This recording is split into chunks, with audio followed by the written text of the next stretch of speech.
Assalomu alaykum. Bugungi videoda kodeksni ko'rib chiqamiz. Integratsiyani olib turaylik. Kodeks ya'ni ChatGPTni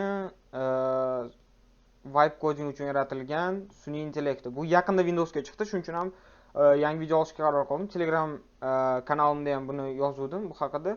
Shu odamlar qiziqish bildirdi. Aytgancha obuna bo'lib qo'yinglar. Mana shu ofitsial YouTube kanalimni, Telegram kanalini yangi ochdim. Linkini descriptionda ham qoldiraman. Faqat yangiliklar tashlab boraman bu yoqqa. Foydali, itagidali o'zingizlar uchun maslahat, itagidali. Mana shu yerga obuna bo'lib qo'ysanglar tashlab turaman. Mana Windowsga chiqdi deb yozgandim mana. Windowsga chiqazibdi. Kechadan avval bungacha faqat Macda ishlagandi. Shu men ham sinab ko'rsatmoqchiman sizlarga. Birinchi o'rinda nima qilasizlar? Telegram kanalimni ham link qoldirib qo'yganman o'tkazish uchun buni. Agar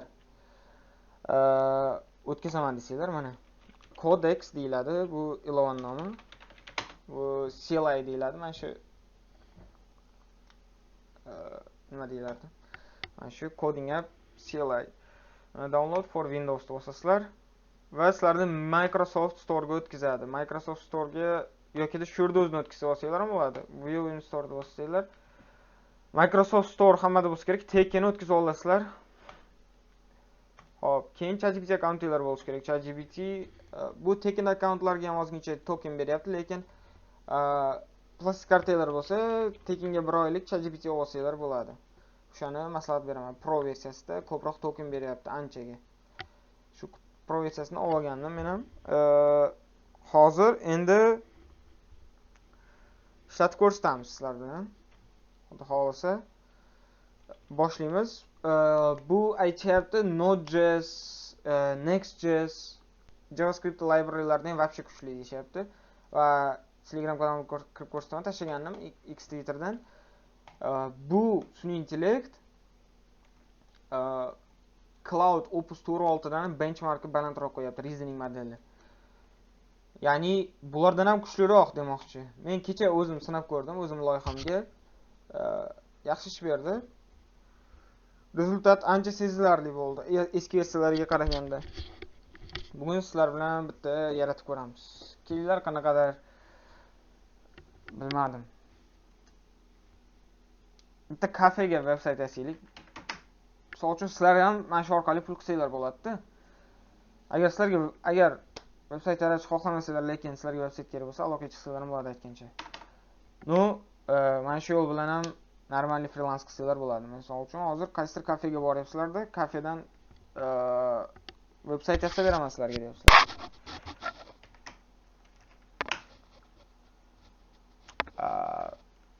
Cozy site for a local cafe. Name it. Coffee itching degan kofeda ikkita e bilan ikkita f bo'ladi. Shuni qo'yib ketdik. Coffee itching degan bitta kafe o'ylab topdim o'zim. Hozir kallamga kelyapti. Sizlar bilan birga ketyapman. Build a cozy website for local cafe name Coffee itching. It should be cozy animated. Bunga o'zbeklar tushuntirsalar ham tushunadi, chunki ChatGPT modeli. Animated, minimalistic, so minimalistic, professional fonts, old money style. Generate some images as well. Make it wholesome, full website. Use all of your skills. Xohlagan ishinglar tushuntirasizlar bunga. Xohlagan ishinglar tushuntirganinglardan keyin bunga o'zbekchalab tushuntirasizlarning farqi yo'q. Prompt engineering bo'yicha ham darslar xudo xolasa qo'yib boraman. Qanday to'g'ri prompt berishni ham. Hozircha basic prompt beramiz. Mana bu yerda modellar tanlash mumkin. ChatGPT 5 u 4 ni tanlaymiz. Xo'p. Yo'q, fast mode kerak emas bizga. Очень высокий. Высокий tanlaymiz. Tokenlarning ichiga bog'liq. Misol uchun очень высокий juda zo'r reasoning beradi, complexity. Lekin ko'proq vaqt oladi, ko'proq token oladi. Mana tokenlarni ko'rsataman. 77%. Har 5 soatda yangilanadi yoki bir haftada ham yangilanadi. Ketdi, tak. Score generate. Kutib turamiz prosta. Men bunda Next.js loyihasida ishlab ko'rdim. Ustida landing veb-saytda juda zo'r qilardi. Bir kunda o'sha loyihani topshirdim. Mana o'sha bu bitta tarafi yaxshi agentic programmada. Ya'ni sizlar uchun hamma ishni qiladi. Xuddi anti-gravityga o'xshab. Anti-gravitydan ham ancha qulayliklari bor ekan. Misol uchun har safar ruxsat berishingiz kerak bo'lsa, bu yerda sразу o'zi 3 ta komandani birdaniga yugurtira oladi. Prosta kutib turamiz. Ishimiz choy-poy ichib, hozir o'zi endi ishimiz hozir prosta kutib turish. Kutib televizor ko'rib turasizlarmi, dam olib turasizlarmi, kutib tursanglar bo'ldi. Shunaqa sun'iy har shanba kuni qo'yib boraman.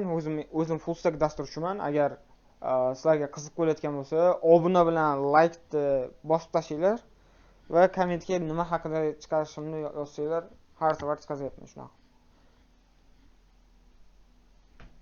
Hop, HTML CSS tillarida hech qanaqa muammosi yo'q. Zo'r. Farq yo'q bizga natijasi faqat. Kutamiz.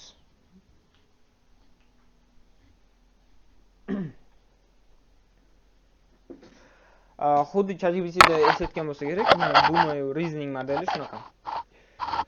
Hop. Sizlar bungacha prompt yozishdan o'rganib turibsizmi? Misol uchun prompt yozishda ChatGPT'ni o'zida o'zgartirsanglar ham bo'ladi. Misol uchun can you generate me men ko'p frazalar bilaman-da. Misol uchun yaxshi zakaz topshirish uchun ko'p frazalar bilish kerak. Ключевой so'zlarni. Prompt for generating cozy cafe. Skills degan narsa bor. U AI'da o'zini bazasiga bilimlarni yuqtirasiz bunga. U haqida ham alohida video bo'lishi xohlasanglar, u haqida ham qilib beraman. U вообще kuchli narsa, u уже продвинутый dasturchilar ishlatadigan narsa. Prompt for generating cozy cafe website, non-generic one, interactive, animated, professional, and user engaging satisfaction, old money style.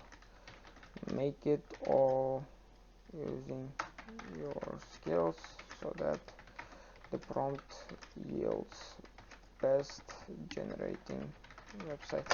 Shunaqa har xil manipulyatsiyalar qilsa bo'ladi. Misol uchun menga bitta prompt yozib ber.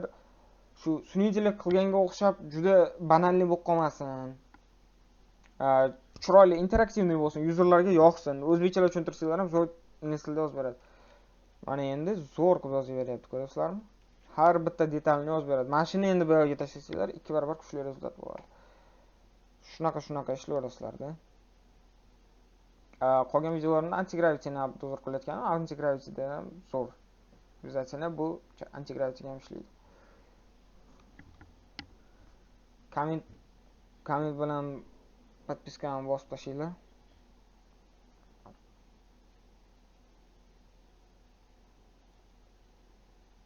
Bu yerda kichkinarog'ini. Bu hali ham o'ylayapti. Bitta narsasi yo'qmadi rostdan ham. Sal o'ylash sekinroq ekan. Misol uchun Gemini 3.1 Pro ga hayga berib ko'rgandik avval videoda. Ancha tez edi. Hozir endi yozib bo'ldi. Hozir tekshirib ko'ramiz endi.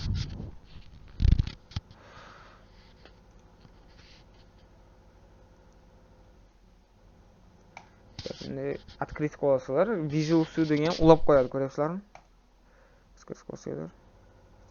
Запуска.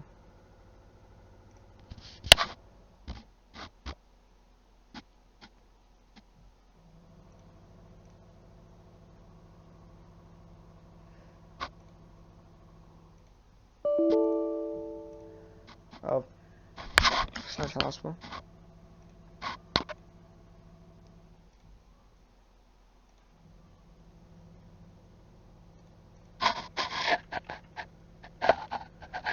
Keyin yangi chiqqani uchun bunda Visual Studioga integratsiya qilsa bo'ladi. Building Directory Powtor.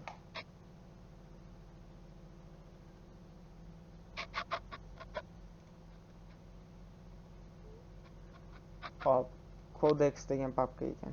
Rostdan ham to'g'ri ochgan ekanman mana. Bundan bossanglar o'zi sразу ochib berar ekan Visual Studio. Visual Studio'ni o'tkaza olinglar. Visual Studio любой environmentga tushib ketaveradi. Powtor.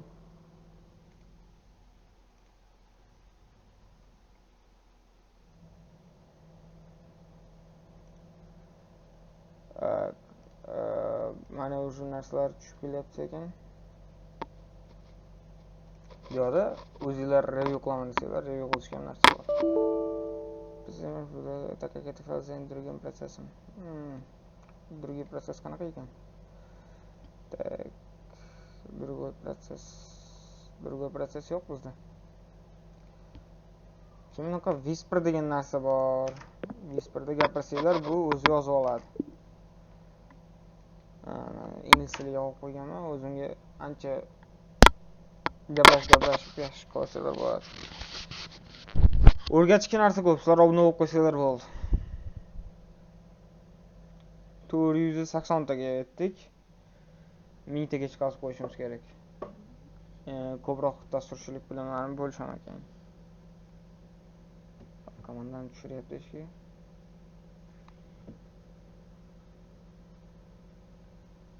Birdaniga ikkita faylni edit qilish ko'rsatib bermayapti ekan boyagi narsa. Полный доступ berib yuboraylik-da mana shunga. Mana shunda полный доступ berib qo'ysanglar, o'zi полный boshqarib o'tiradi. O'ziga o'zi buyruq berib. Agar o'zim ko'rib chiqib, o'rganib qilaman desanglar, boshlang'ich qilsanglar ham bo'ladi. Bunaqa toollar kundan kunga ko'payib ketyapti. Cloud, Integrity, Visual Def, Replit hammasini ishlatib ko'ringlar. Zo'r narsa, o'tkazib olish kerak emas bunda.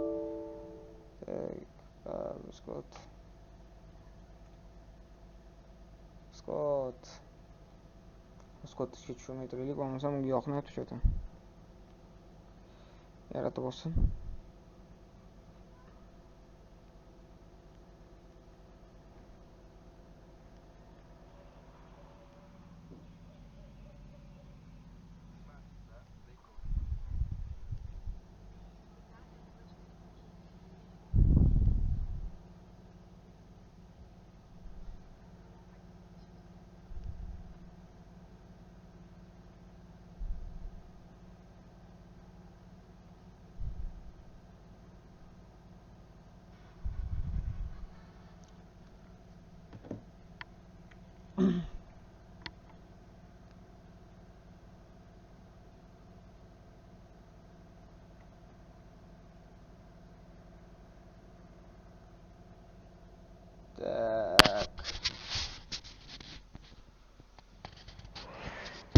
Tak. Kutyapmiz.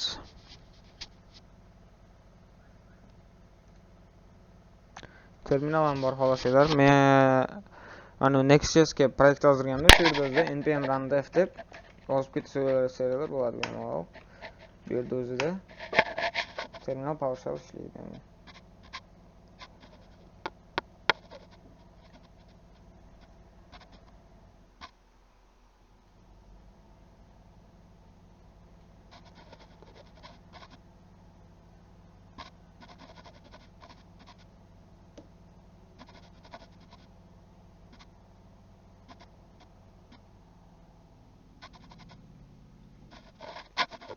Почти bo'ldim deb sayt asosan degani struktura bo'ldim deyapti. Endi bu yoqqa просто ko'chirib qo'yadi. Endi biz ochsak bo'ladi bemalol. Открыть VS Code bo'lsa, VS Code hammada bo'lsa kerak. VS Code bo'yicha dars o'tganman. VS Code o'tkazib olasizlar, mana hamma kodi turibdi. Bundan qaranglar, kod sifatli yozgan. Strukturani tak script JavaScriptgacha yozib chiqqan. Ko'ramizmi? Tak, jonga tegdi bori, bitta ikkita narsani o'zim ishlatib bo'lmaskan, bu narsa yechim qilaman degan.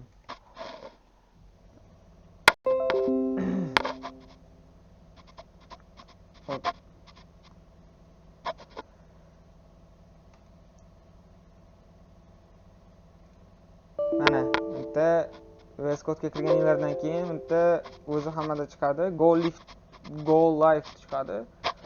Agar live chiqmasa, mana bitta ko'rsataman. Live chiqmasa, live server o'zi birinchisi chiqadi mana. Ikkinchisi live server. O'sha kuchlisini o'tkazib olasizlar. Hop, endi kutib turamiz.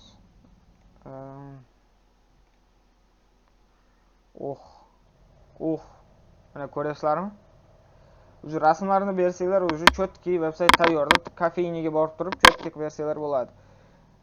Bunaqa minimalistichniy veb-saytlar ko'pinchalarga yoqadi, misol uchun. Oddiy bir sun'iy intellektdan qilingandan ko'ra ancha yaxshi.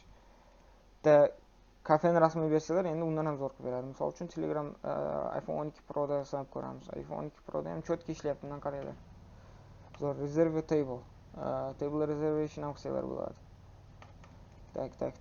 Tak. Mana ko'ryapsizlarmi? Shunaqa generatsiya qilaverasizlar. Bosinglar bolalar, polniy yordam yoki-da menga zakaz qanaqadir zakazinglar bo'lsa, bemalol Telegramdan aloqa qilib ko'rasizlar. Kanalimga obuna bo'lib qo'yinglar. Har shanba shunaqa kontent.